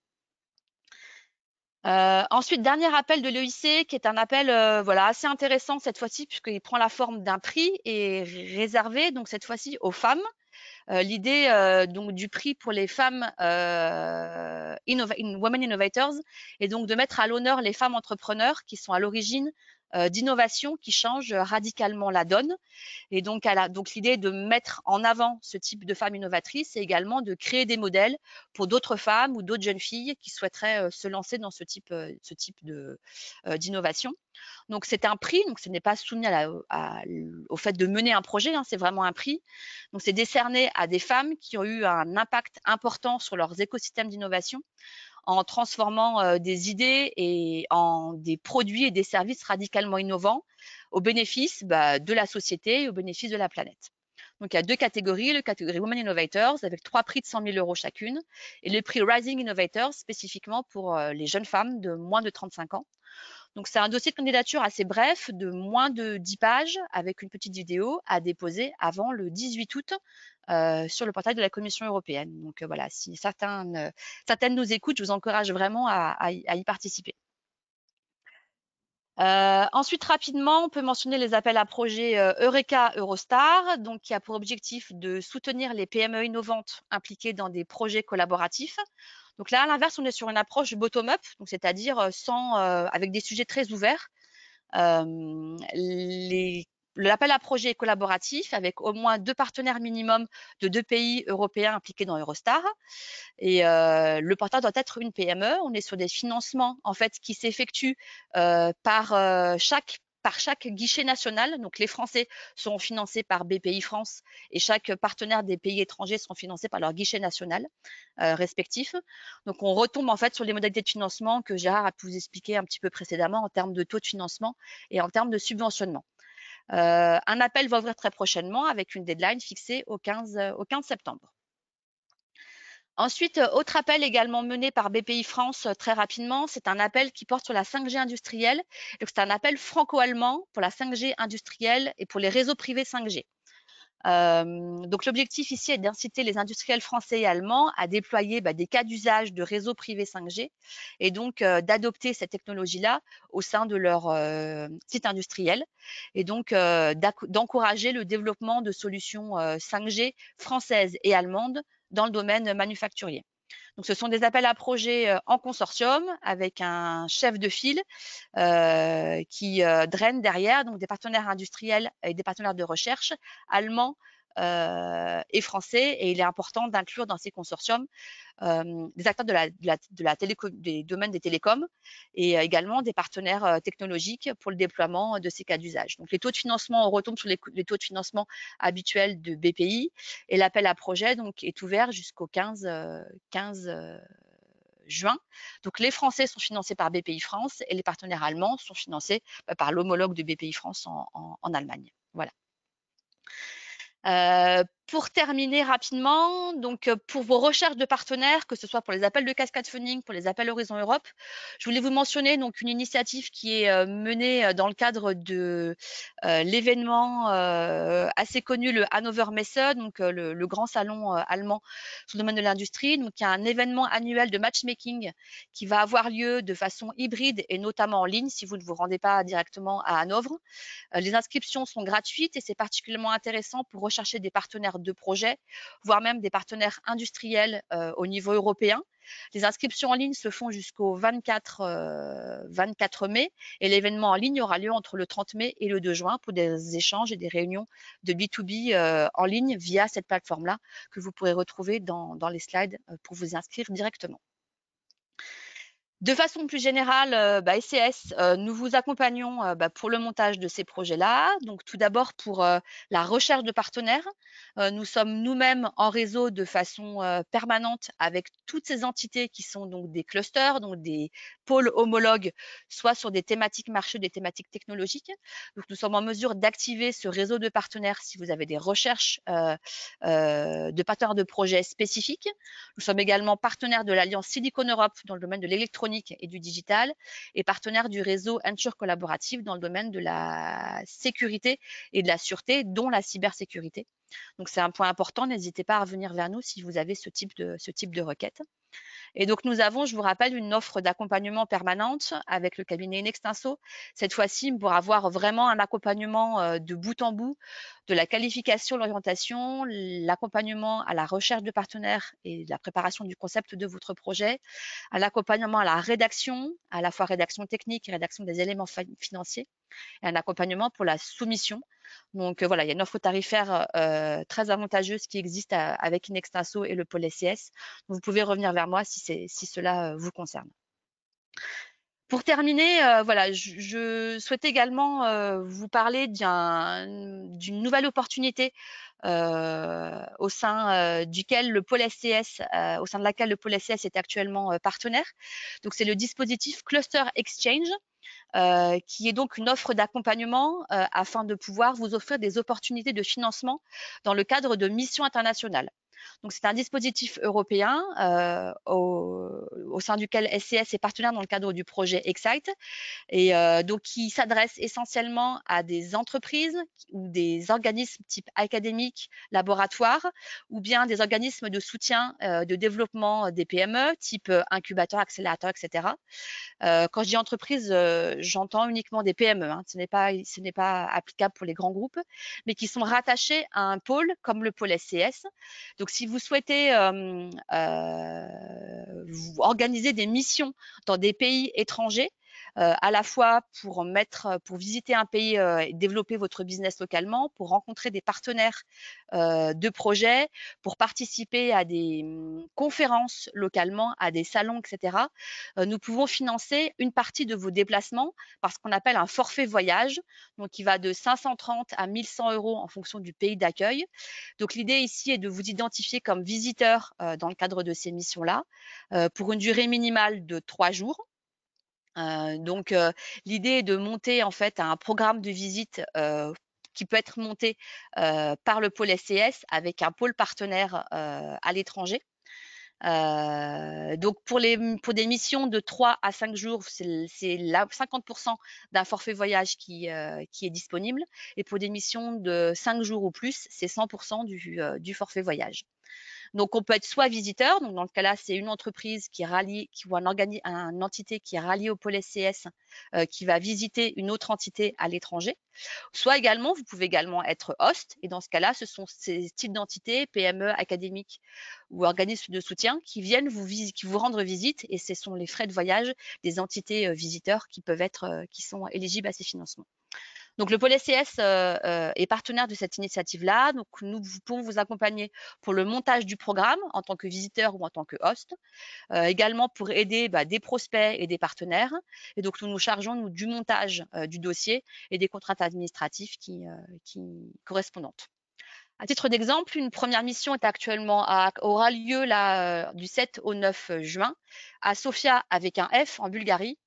Et donc, ce sont nos clusters partenaires DTI et ICT Cluster qui organisent un événement de networking dans le domaine du digital qui est ouverte à toute PME européenne avec au programme des rendez-vous B2B, des présentations des opportunités de financement européens, des visites de sites industriels en Bulgarie et des rencontres avec des acteurs de l'écosystème local en Bulgarie.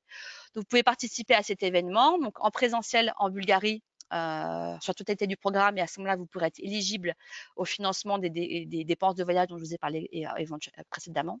Ou bien vous pouvez également y participer de façon virtuelle, à distance, via le lien d'inscription qui se trouvera ici même sur les slides. Voilà, j'ai été un petit peu longue, mais on avait beaucoup de choses à parcourir. Vous trouverez ici donc mes coordonnées si vous voulez que l'on échange plus sur ces sujets-là. Et ma collègue Clémence Castel, qui s'occupe particulièrement du dispositif Cluster Exchange, est également disponible. Voilà, merci à tous et je te laisse la main, Nadira, pour les éventuelles questions ou pour la suite. Merci beaucoup, Marielle. Effectivement, j'ai quelques petites questions pour toi sur la partie Europe. Une première question, à savoir s'il y a une taille critique d'entreprise rendant l'accès à ces actions, de manière générale. Alors, ça dépend quel type d'action. Les appels de financement cascade funding sont généralement pour les PME. Donc, en général, c'est moins de 250 salariés, et ne pas être non plus une PME rattachée à un grand groupe. Dans ce cas-là, elle n'est pas éligible au statut de PME. Pour les projets Horizon Europe, il n'y a pas de taille limite. Pour les projets Eureka Eurostar, c'est des PME qui doivent être porteuses. Et pour le dispositif Cluster Exchange, ce sont des entreprises PME uniquement. Mais également d'autres entités sont disponibles, type laboratoire, mais ce n'est pas pour les entreprises privées. Donc, ça dépend vraiment du guichet qui est envisagé. Voilà. Parfait, merci. Et une dernière question concernant l'accompagnement, en fait, la mise en relation d'entreprise possible par SCS sur des appels à projets de type Mind for Machine ou i4 Trust Open. Oui, donc par exemple l'événement Mind for Machine, pour Mind for Machine, il y a des événements très particuliers qui vont être mis en place prochainement pour du matchmaking. Donc on peut vous informer sur ces événements de mise en réseau particulièrement. Nous-mêmes, on est associés à des clusters qui sont dans le réseau Mind for Machine, donc en Allemagne et en Italie. Donc on est en mesure de transmettre vos recherches de partenaires auprès de ces clusters-là. Et idem pour i4Trust, hein, si j'ai bien saisi. Donc là, l'idée, c'est de me contacter, voilà, de me faire part de plus en détail de vos recherches en termes de recherche de compétences, type de partenaire, éventuellement type de pays souhaité. Et puis après, on peut voir ce qui peut être fait avec notre réseau, effectivement. Super, merci beaucoup. On en a fini avec les questions, Marielle. Je te remercie pour ton intervention. Nous avons le plaisir d'accueillir désormais Pierre-Jean Rogel de Dinergy qui va nous parler de la croissance par l'innovation. Pierre-Jean, je vais vous passer la main pour que vous puissiez afficher vos slides. En attendant, j'en profite juste pour poser une question qui nous a été posée sur la partie projet français, sur les financements français concernant le e-lab. À savoir s'il y aurait un concours e-lab prévu en 2023. Donc, pour information, ce concours e-lab a lieu tous les ans. Donc, effectivement, il y aura bien une session pour 2023. Donc, si vous souhaitez y candidater, n'hésitez pas à prendre contact avec le pôle SCS bien en amont. Pierre-Jean, c'est parfait. On voit votre écran. On a votre webcam. Je vous laisse le soin d'intervenir. Merci. Super. Alors merci Nadira. Bonjour à tous. Donc effectivement, nous en un mot, donc Pierre-Jean Rogel, voilà, je suis associé chez Dinergy. Donc nous, notre métier, en fait, on est des ingénieurs et des PhD qui accompagnons les entreprises innovantes dans la rédaction de leur dossier de financement, la valorisation de leurs innovations et la stratégie d'accès marché de ces innovations-là. Alors, on a eu une présentation ce matin très intéressante, très exhaustive sur l'ensemble des financements. Et en fait, ces financements, ils sont indispensables car ils permettent aux projets d'innovation, aux startups, en fait, ça leur donne de l'oxygène et ça leur permet de respirer à un stade, à un moment où les projets ne sont pas encore suffisamment matures ou proches du marché pour qu'elles puissent respirer d'elles-mêmes. Mais il faut garder à l'esprit que ces financements, avant tout, ils aident à survivre. Et que, en fait, on voit les causes principales d'échec d'un projet d'innovation, d'une start-up, c'est souvent une start-up qui étouffe parce qu'in fine, elle n'est pas arrivée à vendre. Alors, on peut un peu les lister, hein, mais la première, pas de besoin marché, ils ne sont pas arrivés à vendre. Plus de cash, ils ne sont pas arrivés à vendre assez vite. Pas la bonne équipe, souvent les dirigeants ne sont pas alignés sur qu'est-ce qu'il faut vendre. Trop de concurrence, on n'est pas arrivé à trouver l'océan bleu pour se démarquer et pouvoir vendre. Voilà. Ou alors s'ils arrivent à vendre, en tout cas de façon pas assez pérenne, pas assez intense pour pouvoir permettre à la startup de financer sa propre croissance et donc respirer d'elle-même. Voilà. Donc le sujet que je souhaitais aborder aujourd'hui et dont je souhaitais vous parler, c'était en fait de vous présenter un petit outil, une petite méthode qu'on a développée et qui permet d'être plus vigilant, on va dire, pour éviter ces écueils-là. Et en fait, cet outil, ce n'est rien d'autre qu'un nouveau business model Canva. Alors, là, vous avez sous les yeux le business model Canva d'Alexandre Osterwalder, qui a été conçu en 2010. Toute personne qui s'est lancée dans l'entrepreneuriat, qui s'est intéressée à créer un nouveau projet innovant, a normalement vu ce modèle Canva. Et en fait, s'il permet de très bien expliquer ce que l'on souhaite faire, il explique malheureusement ni le besoin qui est à l'origine du projet, ni la stratégie de croissance pour atteindre ce résultat. Et en fait, nous, on a créé un viral modèle Canva qui a été conçu pour essayer de répondre à ces deux manques. Alors, premièrement, dans ce modèle Canva, ce qui manque, c'est la business opportunity. Contrairement à la R&D qui consiste à créer de la connaissance nouvelle, L'innovation, elle, consiste à valoriser cette connaissance nouvelle pour l'amener à créer de la valeur sur le marché.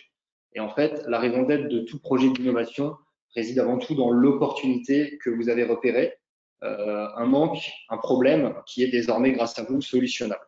Alors, ça peut être l'idée d'Uber de commander des taxis via une application de géolocalisation. Ça peut être l'idée d'Apple de remplacer les encombrements, les encombrants Walkman contre des iPods. Voilà, ça c'est des sujets très classiques que vous connaissez bien. Mais c'est avant tout une opportunité pour proposer un service ou un produit meilleur, moins cher, avec une meilleure ergonomie. Et en fait, l'intérêt de votre projet se résume à cette différence, en fait, entre cette différence de potentiel qui va exister entre le problème que vous avez constaté et la solution que vous allez y apporter. Et c'est ce qu'on appelle la business opportunity. Voilà. Et dans ce viral model Canva, en fait, ça vous permet de bien le mettre en avant, notamment, vu qu'on a parlé de financement avant, lorsque vous allez aller parler à un financeur, c'est ce qui va vous permettre de lui faire prendre conscience de toute l'importance et de tout l'impact que peut avoir votre projet. La deuxième chose que le business model Canva d'Osterwalder omet, c'est en fait ce qu'on va appeler le moteur de croissance. En fait, le business model Canva, c'est un instantané. Voilà. Il présente le mode de fonctionnement d'une entreprise à l'instant T, à un moment donné de son existence.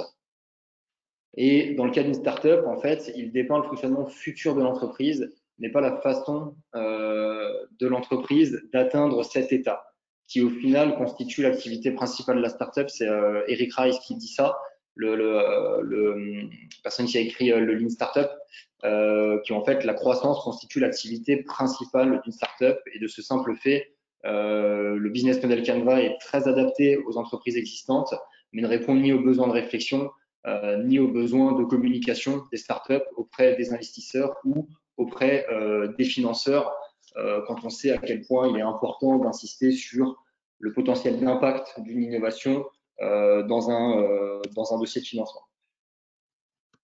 Alors, ce moteur de croissance, on l'a imaginé de la manière suivante. En fait, qu'est-ce qu'un moteur de croissance? Un moteur de croissance, c'est en fait, il présente la façon dont une entreprise acquiert, développe et conserve ses clients. Et donc, dans le viral model Canva, le moteur de croissance est constitué en 4 parties qui correspondent en fait, auxquelles correspondent 4 propositions de valeur distinctes.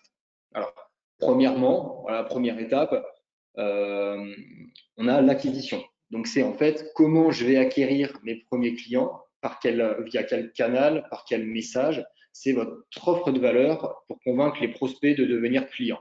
Elle doit être focalisée, c'est-à-dire s'adresser seulement à la portion de prospects pour lesquels votre solution est la plus indispensable, en oubliant les prospects tièdes qui généralement vont demander trop d'efforts de conviction à un moment où la startup n'a pas assez de cash pour aller les convertir. Pardon. Le deuxième point, ça va être ce qu'on va appeler l'autopropagation. C'est en fait une proposition de valeur qui, elle, va être souvent distincte de la première et qui va faire en sorte que les clients parlent de vous, parlent de votre service, parlent du service que vous lui rendez à l'insu de son plein gré, c'est-à-dire sans décider de le faire, mais juste par l'utilisation naturelle de la solution que vous lui proposez. Je m'explique, par exemple, ça peut aller du truc le plus simple que vous voyez tous les jours, qui est quand vous allez faire votre contrôle technique dans un garage, vous repartez avec un autocollant du garage sur la vitre, et ben voilà, vous vous transformez en panneau publicitaire géant pour le service qu'on vous a initialement vendu. Après, le web notamment a apporté des modèles bien plus smart. C'est par exemple Uber qui va proposer une fonctionnalité qui consiste à partager votre position à la personne qui vous attend, vous rendant un service ainsi qui évite de lui envoyer toutes les 5 minutes un texto pour lui dire j'arrive dans telle heure, etc. Mais en fait, au-delà de ce service que vous rend Uber en vous apportant cette fonctionnalité, et ben en fait, vous allez lui rendre un service qui est que à chaque fois que vous allez partager votre trajet, et ben vous faites la pub d'Uber et vous expliquez à la personne qui vous attend que vous utilisez Uber pour la rejoindre. Et ben voilà. Il y a, je crois, 12% des utilisateurs d'Uber qui utilisent cette fonctionnalité. Et ben, ça fait 12% des des utilisateurs qui ont été acquis par Uber, qui en font la promotion à l'insu de leur plein gré. Et en fait, l'objectif de ça, c'est de fabriquer un coefficient viral, un coefficient de viralité qui soit supérieur à 1. C'est vrai qu'on est tous de plus en plus familiers avec la viralité, malheureusement, suite à la crise du Covid-19, mais c'est ce fameux R0, en fait, qu'on va chercher à rendre supérieur à 1 pour faire en sorte que ce que ça nous a coûté d'acquérir un client nous permette d'en acquérir plusieurs par la suite. Donc la question que vous devez vous poser, c'est la suivante, c'est que pouvez-vous offrir à vos clients qui ira à la fois dans leur intérêt et les fera parler de vous dans leur intérêt. Comment structurer votre fonctionnement, votre distribution, vos fonctionnalités pour obtenir ce résultat. Le troisième point, c'est l'intensification. Voilà. Donc là, on a acquis des clients, on a designé notre service pour que ces clients-là parlent de nous en utilisant leur service. Maintenant, le troisième point, c'est comment est-ce qu'on fait pour augmenter petit à petit le panier moyen de chacun de ces clients acquis. Quelles offres de valeur complémentaires est-ce que vous pouvez proposer à un utilisateur qui est déjà client chez vous? Voilà, un exemple que vous connaissez bien, c'est Facebook par exemple. Vous êtes client de Facebook, vous consommez la plateforme et les services qu'elle propose, et en plus de ça, la plateforme va vous proposer de monétiser votre réseau, monétiser votre audience en faisant du display, en faisant des pubs par exemple. Le quatrième point et dernier, c'est ce qu'on va appeler la récurrence. Voilà. Comment organiser son service, sa proposition de valeur pour maximiser en fait sa réutilisation, la réutilisation de son service. Ça peut prendre la forme d'une stratégie de service irréprochable. Ça va être par exemple ce qui va se passer dans les palaces, dans les très beaux hôtels. Ça peut être de par la création de fortes difficultés à changer, les modèles qu'on appelle sticky, comme une banque par exemple, voilà, les banques assurances, ou encore la mise en place d'offres à forte valeur ajoutée qui prolongent l'engagement, comme le renouvellement par exemple d'un téléphone mobile à bon prix contre un engagement qui va durer 24 mois. Voilà. De cette manière, on comprend en fait qu'on arrive à vraiment valoriser l'effort qu'on a mis au début pour acquérir un client, pour vraiment l'exploiter au maximum. Et c'est de cette manière-là qu'on peut rentrer dans une logique de croissance extrême lorsqu'on est une startup. Voilà.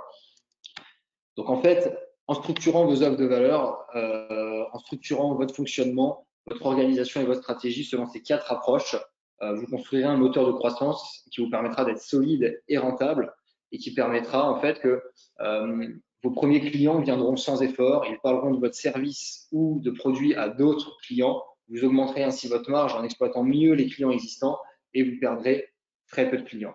Voilà. Cet outil-là, il s'appelle le Viral Model Canva. Vous pouvez le retrouver sur notre site web dinergy.eu et il permet de prendre conscience vraiment que la croissance, c'est pas quelque chose qui vient naturellement de la part du marché, c'est quelque chose qui se construit. Et donc, voilà, je vous invite à télécharger ce document et essayer de faire ce travail-là, de l'appliquer à votre projet d'innovation, essayer de construire ces 4 propositions de valeur qui vous permettraient de répondre à ces quatre idées. Et puis, voilà, bien sûr, moi, je reste disponible pour échanger avec vous sur vos projets d'innovation et aller plus loin sur ces sujets-là. Voilà, c'est tout ce que j'avais à vous dire aujourd'hui. Et s'il y a des questions, c'est avec plaisir que j'y répondrai. Merci beaucoup, Pierre-Jean. Nous n'avons pas de questions, donc je pense que c'était très clair. Et nous avons un petit peu débordé aussi, donc je pense que les participants doivent commencer à avoir un petit peu faim. Ce que je propose, c'est que si des questions arrivent entre-temps, je vous les ferai parvenir pour que vous puissiez leur répondre en direct. Merci à tous les intervenants d'aujourd'hui. Donc Gérard Martinez pour la partie projet français, Marielle Campanella pour la partie projet européen, Pierre-Jean Rogel pour la partie croissance par l'innovation. Je vous remercie à tous de votre participation. Nous vous souhaitons une très bonne journée, un bon appétit. N'oubliez pas de prendre 2 petites minutes de votre temps pour répondre à notre questionnaire satisfaction qui s'affichera à l'écran. Merci beaucoup et à très bientôt. Merci, c'était un plaisir. Au revoir. Au revoir.